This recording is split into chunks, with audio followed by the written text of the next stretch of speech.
you know, can't you or won't you see Gene here alive and in living color right here on the YouTube, presenting to you. Gene has concerns. Death Jars of Laos from Expedition Unknown and Josh Gates. And wow, this was an incredible show. And wait till we get towards the end. I'm going to show you a small clip of it that just kind of brings everything together with what they can do with technology now. So wait for that. But I want to welcome you back. I hope you're enjoying these shows so far. I hope you stick with me as we do more shows. We're doing Dark Side of the Ring also, or I am. And I'm also going to be start doing Kitchen Nightmares with Gordon Ramsay. Because those can get really icky looking sometimes. So anyway, but keep in mind, this is not a recap show necessarily. This is more of a companion show, I hope you find, because not only am I going to recap some things, but I'm going to give you some observations that maybe people didn't notice, as well as maybe some updates, which there will be updates at the end of this episode that happened after the show was filmed, and maybe some other insights that people didn't know about. So anyway, I also did, I already said, I did a little bit of extra research, so stay here. There's a few updates here at the end. So now then, the location is Laos in Vietnam, and it's landlocked, as you can see here in this image, is landlocked by Vietnam, and I don't remember all the other countries Josh named, but you know, it's pretty remote in a way. So, but the UNESCO World Heritage Site. That's what this site is. They're going to be talking about all these different sites. They're internationally protected, and archaeologists go in there and start doing their digs and everything to try to recover human remains and artifacts and all that kind of stuff. Now, in the area they're going in Laos, there's over 2,100 discovered jars. And we're not talking about just little jars laying around. No, we're talking about, no, not this. We're talking about huge monolithic type jars.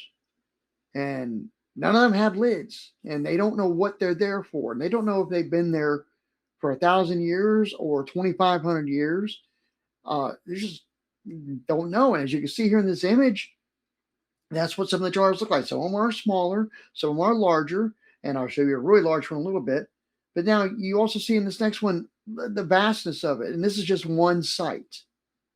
And they have over 120 different sites that have these things, and nobody really knows why they're there, what they're for. They range in size from 3 feet up to 10 feet. Some jars weigh as much as 20 tons. And one of the largest jars I just mentioned is the King's Cup, as you see here, which is, if it was dug out of the ground, it's probably well over 6 feet tall. So, and it was stone. The quarries were about 5 miles away from a mountain. And that's where they brought these stones here and carved them. And some stones intentionally carved with decorative rims, or one had what might be a human figure on it. So that was real cool. And one thing I immediately noticed is this episode doesn't pretend to have all the answers. There is a little bit of speculation goes on here that I will point out, but they present evidence and they let you think. And I really like that approach. Now, one thing I kept asking myself is how much of what we're hearing is based on hard evidence. And as you'll see, you'll understand more of what I'm saying about that. And I'll pitch a fit about that towards the end. And how much is archaeology making its best educated interpretations? So, and we'll wrap back around to that. Now, that UNESCO stands for United Nations Educational, Scientific, and Cultural Organization. And when a site becomes a UNESCO World Heritage Site, it means the location has been recognized as being of outstanding importance to all humanity. And efforts are made to preserve it and protect it. Now, the first site they visit and it kind of gives a back history of the mystery of the stones. Australian archaeologist Nick Scopel spent years studying the plane of jars, and the jars are difficult to date. They can't date stone. They can't carbon date stone necessarily, and they've not found large settlements around the area. No temples, no obvious cities. So they don't know if people were living there. Were they just living in grass huts or something? I mean, there's no existence of that stuff though. And uh, there's stone discs that maybe lids have been discovered, but nothing definitive that says this lid fits on this jar. But wait, there's more a little bit later. And, theories include that it might have been for food and water storage, rice wine, for remains, burials, and legends involving giants. And Josh asked about the giants, and Nick kind of played along, but no, it's not giants. So case closed. And, how do the ancient people move jars weighing several tons through mountainous terrain? And it goes back to Egypt, how they move those big stones to build the pyramids, stuff like that. So it's really interesting how try to find that out, find that history out. And if no nearby towns and settlements have been found, where did the people who made them actually live? Did they travel to this area? Was this a ceremonial area that they did their worshiping at or something? So now there's a archaeologist from the 1800s. She studied the stones or the jars up the 1930s, and Madeline Kalani, and she's explored a cave site that they visit, and she found pottery, metal objects, cremated human remains, and also found traces of human remains in a number of jars. Now, don't know where those remains are. They didn't say where those were, but she believed the culture belonged broadly to the Iron Age. So that placed it around 100 AD, I believe. Oh no, she thought it was Iron Age, which was 1000 BC area, or 500. Yeah, 1000 BC. And later excavations have found burials around the jars that dated much later, up to 1000 AD. So, and radiocarbon dating, like we already said, it works on organic material. It doesn't work on stone. So bones, charcoal, wood, and seeds, they can radiocarbon date. And it can't be directly dated to exactly when these stones were, or when these jars were made. So some of these remains may have happened hundreds of thousands of years after those stones were produced. So, and were the people around buried around the jars, were they the ones that built them, or were they later on buried there? Another culture come along and used to repurpose the jars for other reasons, not knowing what they were for originally. And that may be one of the biggest unanswered questions of the entire episode. But then they did find human remains in a jar. Archaeologists examined one of the giant stone jars at Site 75. Inside, they discovered remains of at least 37 individuals. The remains belonged to both adults and children. The bones were not cremated. And radiocarbon dating showed the remains were placed in a jar over several centuries around 890 to 1160 AD. So that's when they believed that those bones were placed there. And researchers believe this was likely a secondary burial, meaning bodies were buried to decompose elsewhere before selected bones were gathered and placed inside the jars. So now this discovery is one of the strongest pieces of evidence that at least some of the plane of jars were used for burial practices. And we don't know who or when, but exactly, but we know that's what they're used for. And archaeologists don't believe this automatically proves every jar served the same purpose. There may have been multiple purposes for these jars, they're saying. And it's possible different jars had different functions, as we just said. Now, were these jars, were these, hold on, were these the original jar builders using the jars? We don't know. Bottom line. And this may actually be one of the most important discoveries of the episode. Like I said, for years, archaeologists suspected the jars were connected to burials. We've determined that. And now they have direct evidence that at least one jar was. So now let's move on to the Kimu village. This is where Josh and team go, and they visit with these people in this village, and they have a meeting, and they get to eat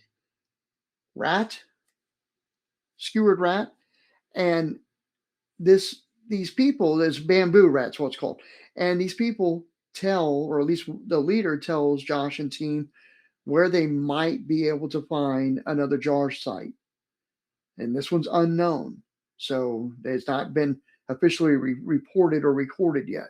So, and this is one of the reasons why I love Expedition Unknown in the first place. It's never about just the archaeology, it's about the people. And like you see in this image here where they visited this young lady, welcoming them. And I love that. I love the different cultures, and I love the different lifestyles that people have across the country. So, and what was also really neat is, though I don't drink anymore, they had a little game with rice wine they played, which is kind of comical. And Josh even joked around that the camera's probably not going to be steady later on in the episode. So, but the visit wasn't just about hospitality. The village headman also had something he could, change the entire expedition. Like I said, he knew where jars might be found. So, with this lead, Josh and team go to this new site. And it's out there in the middle of nowhere, not near any other sites, according to the map. And, they arrive and they find one jar. And then they find more jars. So it is definitely a jar site. But they can't do anything with it yet, because there could be unexploded ordnances from the Vietnam War, because America used to drop bombs in Laos, cluster bombs and things like that in Laos, to deter the delivery routes for goods getting to Vietnam. So it was interrupting those things. And it all started because people knew about this land and knew about these jars, but nobody else did. And this actually happens more often where, throughout archaeology history, let's say, that the locals know these things. They know these stories that have been passed down, or and the leader that told them this, it might not have been something he'd seen himself, but it may be something that was told to him through a couple of generations, that there's a special place where these things are. We don't know all that, but we're dealing with farmers, hikers, hunters, people like that's their livelihood. They live in that area, so they know those sites. So, and they're not without the knowledge of local people, a lot of discoveries in history wouldn't have been made. So got to keep that in mind. And finding the site was only beginning, because before archaeologists could even start excavating, like I said, kaboom, there could be explosives. And as you see in this episode, now we're talking about UXO, which is unexploded ordnances. However, you see in this scene, these are where they actually dropped the bombs and they did blow up. Those are big bombs that were going off. But now we have to worry about bomb removal or bomb destroying, detonating. And that's where the MAG team and the UXO of Laos come in. And UXO stands for Unexploded Ordnance, and they're from the Vietnam War. And this is one of the bombs that they would drop, and there's a cluster bomb, and you see inside this are all these other little bombs, and inside them are like BBs or some other type of metal or something like that to do lots of damage. And here, next, you see that they did find an unexplosive ordnance. And these can be artillery shells, other explosives, and they just never have been detonated. And I believe that Josh said this was a cluster, part of a cluster bomb, and it was confirmed. So, and this is decades later. So they're still deadly and must be detonated and destroyed. As we see here, this is a shot I captured right when they blew this thing up. And they had sandbags covering it to help keep the shrapnel from going everywhere. But it's still, they were behind a careen, or, a hill there protecting themselves. But MAG, it stands for Mines Advisory Group. It's a British humanitarian organization. They remove landmines, they remove unexploded bombs or detonate them, and it helps make archaeological work possible. Without them, there is no digging. So, yeah, that's kind of wild there, They got to protect themselves. And the UXO Lao, this is a Laos-owned national bomb clearance organization. So these two teams work together, and their job is to locate and safely remove unexploded ordinances throughout the country. Again, removing, maybe detonating. So now, another thing I want to point out is, and I didn't quite find this yet, maybe I'll find more information on it, is one of the two teams, the ones that were in the green fatigues, they actually had United States patches on them. So I don't know if the United States helps pay for this team to do this removal since it is their bombs. That would be real interesting to find out. If anybody knows that answer, please leave it in the comments. I definitely want to learn more about that. So now we have the new excavation in a remote site. And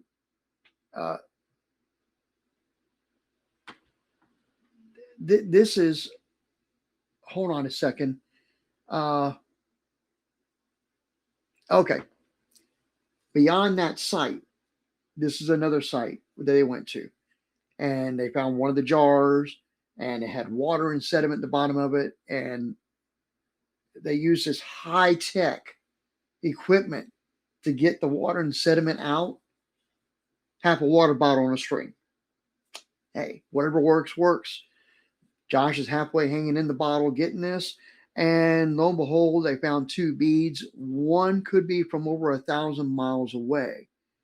So this is where there was trade going on, commerce going on way back then.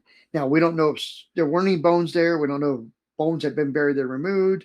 We don't know if someone was goofing off around the jar and broke a necklace and it fell in. Jewelry, we don't know that. But, it was very, very cool to see them excavating that. And Josh, and it kind of made me sick because of what they were pouring out. And I used to drink Mountain Dew all the time. But Josh jokingly refers to the murky water as nature's Mountain Dew. Gross. He also jokes about waiting for someone else to volunteer before climbing in the jar. So now, this is one of the moments that really shows that archaeology is like, because it's not all this Indiana Jones stuff, and it's not all computers and science, which we'll see some computers and science a little bit, but sometimes it's just about mud and going through that mud. So, and every jar of sediment had to be removed carefully because it might contain beads, bone fragments, charcoal, pottery, etc. And I kind of wondered why, in the last episode with the hell ships, we saw them use this giant vacuum cleaner type system. I wonder why they didn't use a smaller vacuum cleaner system there. But maybe it's still too heavy equipment to carry to these sites, or maybe they're afraid it might cause too much damage in the long run. Who knows? So, but it definitely was manual excavation. And then how they interpret the site, careful digging, mapping. You see they grid off areas, and they get the trowel, and they're not digging, they're just heaping, just scraping just a little bit, and that's pretty wild. And I find it so neat, so tediously neat, of what little bit they're doing, And it's like shows like I watch Curse Oak Island. And now the time lapse is a lot different than what we're seeing here. But, a couple of weeks may go by, but it looks like a couple of days on the show. But, how much work they get done and dug in and everything. I just find that so cool.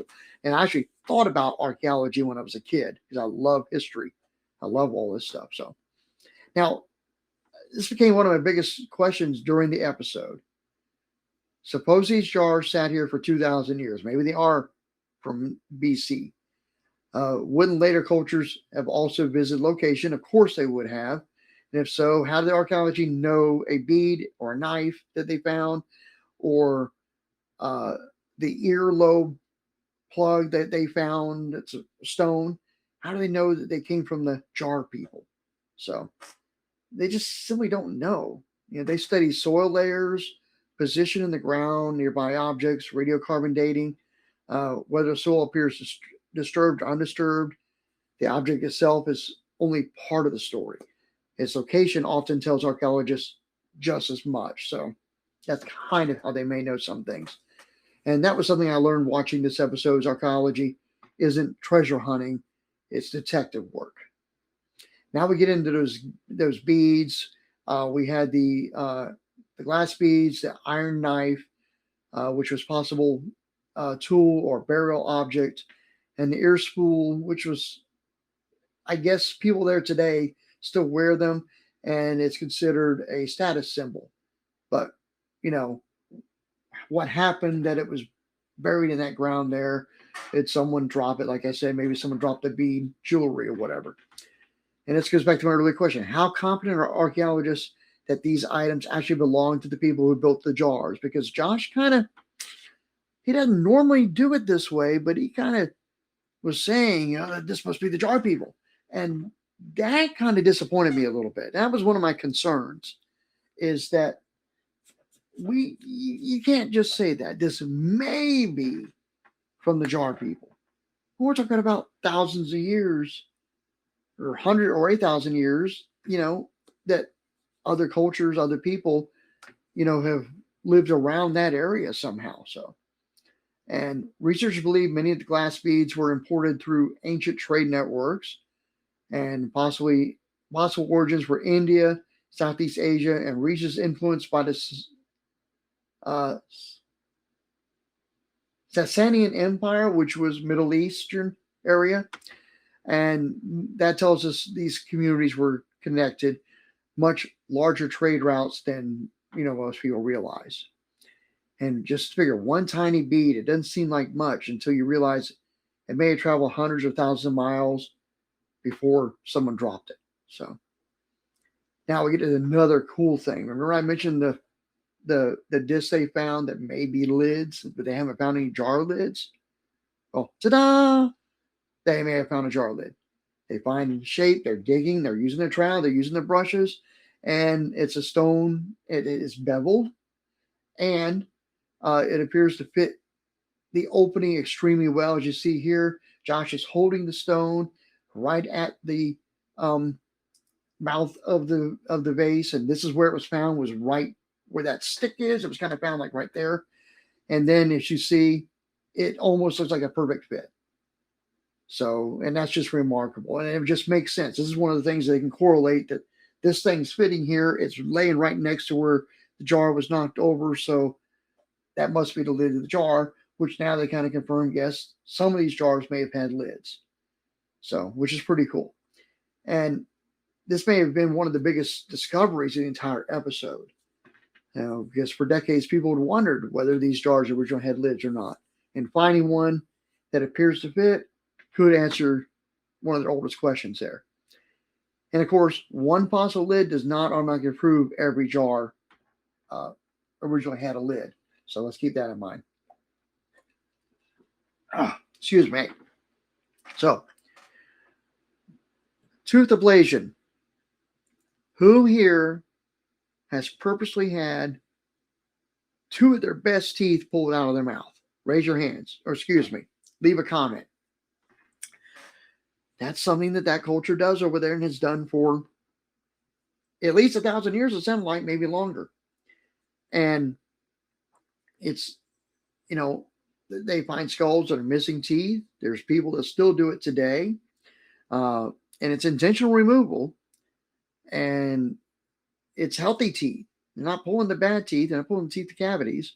And it's practiced by a lot of cultures in Southeast Asia. And they call it tooth ablation. And possible reasons include rite of passage, tribal identity, beauty standards, social status, religious significance. And researchers still debate exactly why people removed their teeth back then. So people removing it today may not be the exact same reasons that they were removing it back then, because just like the telephone game, things may change throughout history with how the story went. So I'd really love to know, at what age do they do this? Is it only the men? Is it the women? Is it everyone? And that's one of those details I'd love to ask the archaeologists and or the people Laos. If I have anybody that understands this more, please leave a comment, educate us, let us know, or plug in a link to another YouTube video and maybe explains it more or something. Now let's get to that ear spool they found. Large ornaments, and I'm not talking about the what do they call those? Gauges. Now we're not talking about gauges. We're talking about a gauge. They stretch out the earlobe, and this is sitting in. And it was found at one of the sites, right next to a jar. And the large ear spools have been found throughout Southeast Asia, and possible meanings against status, social status, leadership, cultural identity, adulthood. It could be marriage type stuff. We don't know for back then. And some of the cultures still do it today, and I don't know their reasons. Again, if you know, leave a comment, please. Let us know. So now, another thing, this is the coolest part, and I'm going to show you a clip of this. Earlier in the episode, Josh showed us and the scanning with a 3D scanner gun. It almost looked like a police radar scanner, and it's taking 3D image while bones, a jawbone and 74 other bones, are rotating on this thing, and it's taking these images and being fed into a computer. And then it's a high resolution Arctic Spider 3D scanner. Yeah. And it takes millions of measurements, and they're capable to create a digital model. And then AI compares the fragments like a jigsaw puzzle, matches the edges, and the missing portions of the skull can also be reconstructed by mirroring the other side. And you're going to see this right now. So take a look at this. Were you able to put Humpty Dumpty back together again? I mean, there were a lot of little pieces there. Yeah, it was an incredible challenge, but rather than me tell you about it, why don't I show you? And so here they are as 3D models. We used a little bit of AI to piece it back together for us. So basically, it just looks at shape and edge length and matches it together. Let me load it in. This is incredible. Wow. What? That's amazing. That is incredible! That is what I just said. fantastic. Well done, Joe. Right down to the very tooth. much. That is unbelievable, Joe. Obviously, we're missing a large proportion of parts of the face, but what we were able to do is mirror This is what I was talking about. From left to right. Because the skull is symmetrical, Joe was able to fill in the missing pieces on the right side by mirroring the bones we do have. What? Oh, wow. Now we have a complete skull. Joe, Notice that wide is nose opening brilliant. that's going to come up Definitely. a little bit later, and I'll point it out to you. So now we have the skull. This is essentially like the foundations of the next part of the work. Using forensic science and powerful software, Joe's team can accurately predict and model the face on top of this skull. So first of all, we layer on the muscle groups, and then we go in and sculpt the fat layers. And they used to do this with clay Finally, we models. shrink wrap, and we get left with a digital human. We're about to do something nobody has been able to do in over 1,000 years. Look into the eyes of a jar builder. So I'm pleased to present to you our reconstructed jar map.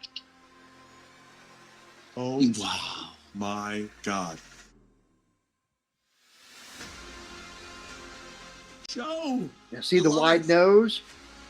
That's what I'm talking about, the wide nose opening. So Oh my God. they know This that when is people have opening that insane. wide, that the nose might be like that.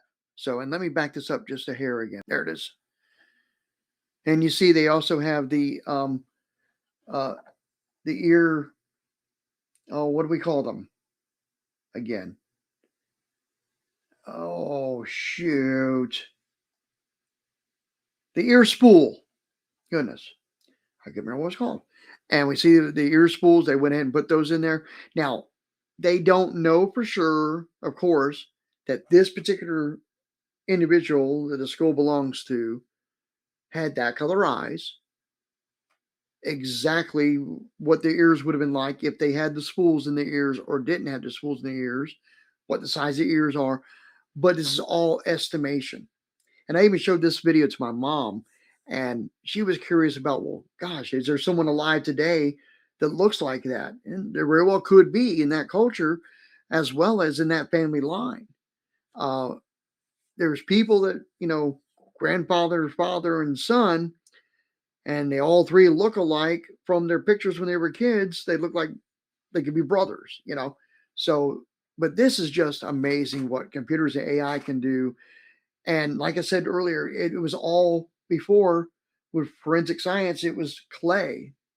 They get the skull and put clay on where the fat might be, where the muscle might be, and layer it up that way. So now they've taken all that knowledge of the human anatomy and put it in there. And that was Joe Steele from Visual Skies um, that was speaking there about that. And he previously worked with Expedition Unknown during the Great Pyramid investigation, where they were inside the pyramid, scanning through walls, finding where other pathways might be, which is really, really cool. So, but again, that stuff just fascinates me. And I just, wow. And what like I said, is, they don't know exactly that's what that person looks like. I talked to ChatGPT and fed the image in and fed the skull in, and it estimates that there's probably about a 95 to 99% chance that that skull is accurate, and it could be about a 75 to 95% chance that the facial features are accurate. So that does come into play. But they know it was a male. They don't know the age of when he died. Uh, they don't know his ancestry. I don't know. I don't remember if they talked about doing DNA work on these bones or not. I think they did mention it. But they know about the muscle attachment and the fat tissue attachment and stuff. They understand that. But, again, color eyes, color hair, they have to estimate by the culture, skin tone by the culture. The exact nose shape, that was, like I said, because of the wide opening, and a number of people who have flat noses have those wide openings, so they can kind of assume that it's probably the same way. So, and again, that's just amazing to see. I'm very excited about that. So, and this is exactly the kind of stuff that AI can do. And I know people bash AI. I use AI every single day for multiple things to help me learn, to help me understand things, to help me do the show. And all my images that you see behind me and stuff. And I know people are scared of it. People think it's going to be Terminator, but that's a whole other subject. I'll do another show about that later. So, but AI isn't replacing the archaeologists. It's supplementing them, or it's helping them out. The same thing with the forensic scientists that used to do it with claymation now, or using this type of technology and such. So now, imagine where technology will be another 10 or 20 years from now. And could future AI reconstruction reconstruct an even more accurate face from the same skull. That would be cool to know if in 20 years they take that same skull and scan it again and rebuild it again. What would the computer do then? Would it be any different? So, or perhaps they'd be able to identify family relationships between the skeletons found in the site. And, you know, something, and we know that back when DNA was really hitting back in the 90s, it was hit or miss. They couldn't do much, and it's gotten better and better and better and better. So now imagine what AI might be able to do with DNA and matching family lines and stuff like that. That some of these people, bones that they're discovering, they might be able to link them up to people that live there today. So, and one thing I've always appreciated about Josh, he never acts like he's the smartest person in the room. That's a given. He asks good questions, lets the expert explain the work, and brings the audience along for the journey. And I think that's one of the biggest reasons Expedition Unknown has remained successful through the years. So now I promise you some updates, and I haven't necessarily read these updates yet because I kind of wanted to be surprised too. I just pasted them in my notes. So let's go through these. So this is updates since the filming. And the first one is the discovery has now been published. Since filming, the Site 75 discovery has been formally published in the Archaeological journal Antiquity. Researchers confirmed that the jar held remains from at least 37 people. That's what we talked about. The individuals ranged from young children to adults. Radiocarbon testing, we said, was 890 to 1160 AD. And the jars appear to have been used repeatedly across several generations. Researchers believe it may have served as an extended family or community. So this could have been like a mausoleum type thing. I think Josh maybe even said that, or one of them said that. And it provides the clearest evidence yet that at least some of the jars were used for secondary burial practices. However, researchers caution that one jar does not prove every jar was used. We said that before. So this episode did not merely document an interesting excavation. It documented a discovery that has now become part of published archaeological record. That's pretty cool. And that makes this episode considerably more important than I realized while watching that. So that's great. Now, the DNA testing is still the next big step. This is update number 2. Researchers hope that ancient DNA may reveal whether the people inside the jars were biologically related, and we just kind of said that above. That could help determine whether the jar belonged to one family, extended family, or a large community. And as the latest published report, that DNA analysis had not yet been completed successfully. So they're still trying. And that source was livescience.com. And the story was 1,200-year-old giant death jar in Laos contains generations of human skeletons. So if you want to go read that story for yourself, you can go to livescience.com and probably just start searching for 1,200-year-old giant death jar, and you'll find it. Now, update number three, the dating deepens the mystery. UNESCO dates the main jar building culture broadly between 500 BC and 500 AD, possibly continuing as late as around 800 AD. But the Site 75 remains were placed again 890 to 1160, and that suggests the jars, or at least this jar, continue to be used after it was made. So they still don't know the exact timeline of this. They still don't know who the people were. And that source was the UNESCO World Heritage Center website. And the story was metholithic jar sites, and I'm not going to say the name. Xinquan. I think that might be it. Plain of jars. So now, I still am trying to make arrangements to possibly interview people from the DPAA on the hell ships. And I'm hoping in this episode that maybe I can get a hold of Nick or another archaeologist there, or someone from UNESCO or MAG or UXO, Lao, and maybe get some more insight on some of this stuff. That would be pretty cool. And if you think that'd be good, definitely leave me a comment in there which one you really think would be the best to try to track down for an interview. And then I'm also going to do more research where all the jars use the same way, of course, and just try to find out what other information can happen. And I'm going to have ChatGPT kind of monitor these stories and look for updates in the future that may come around. So in another 6 months, maybe there'll be something else. And I say 6 months because this episode was probably filmed about 6 months ago.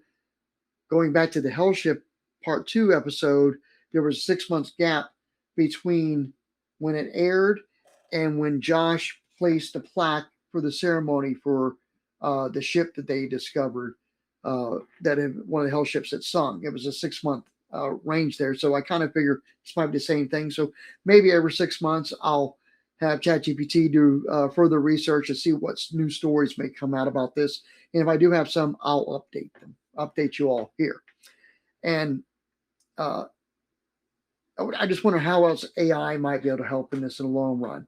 You know, they can use the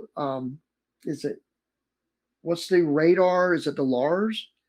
That doesn't sound right. It sounds close. I've heard it a million times watching these shows, but I can't remember anyway.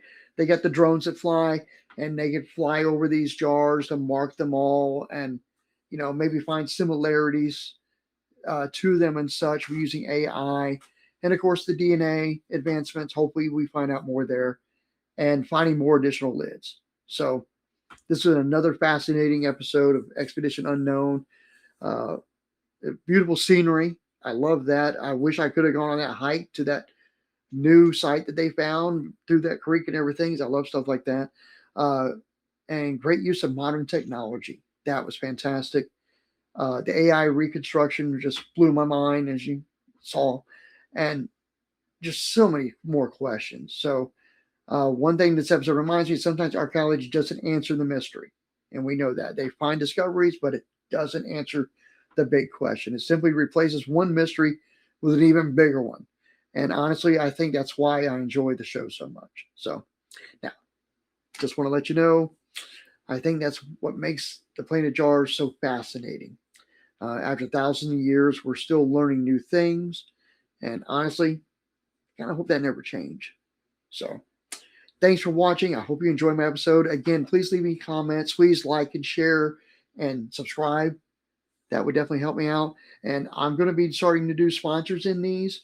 I'm going to start off with some friends that I know that have small businesses and give them some plugs, and then start maybe having a few sponsors, help cover the cost of doing this, because this isn't free.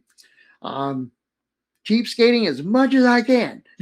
But so if you own a small business and want to advertise with me, definitely leave me a comment on how to reach back out to you. Or you can send me an email, gene@genebeard.com. So other than that, always remember, Gene has concerns.